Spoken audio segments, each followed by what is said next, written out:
Oh, hey guys, I want to talk to you about phosphate and how it's the thing that leaves City of Clarksburg on the hook for a lot of the lead water crisis and liabilities. Last night, Tom Brown was talking about plans to repair a lot of the faulty lines in City of Clarksburg.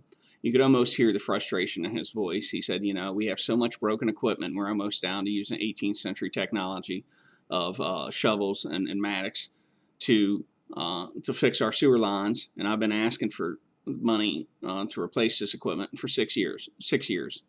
Well, it's funny because when Jerry Riffle tried to give Public Works more money last year, some of the others acted like he was just doing something incredibly corrupt and wasteful. Had no idea, they said, why Public Works need that much money. They should have known. Either they weren't paying attention or they were lying. What does this have to do with lead water? Well, let me walk you through it real quick. In short, what goes in the water board comes out the sewer board. They share a river. They're responsible for each other. Now, I'm not saying that lead's coming out of our sewer lines, although it probably is.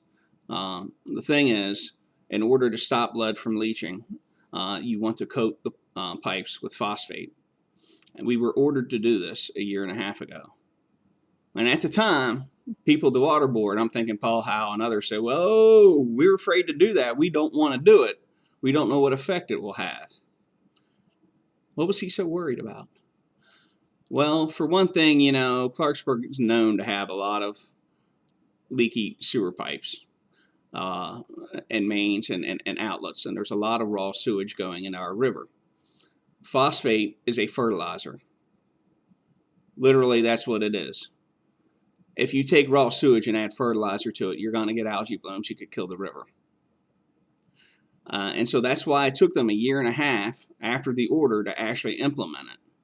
And it's why right now, in the last couple months, the water in the city of Clarksburg, drinking water, has an abnormally high amount of aluminum. It's there to coagulate the phosphate when it hits the river and settle to the bottom so that it doesn't cause an algae bloom. Aluminum in drinking water does have its own effects. It can Parkinson's disease, Alzheimer's, long-term neurological effects.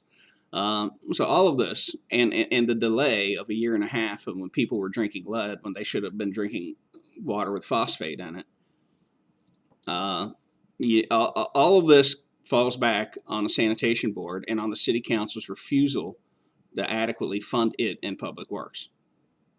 Holler at you later.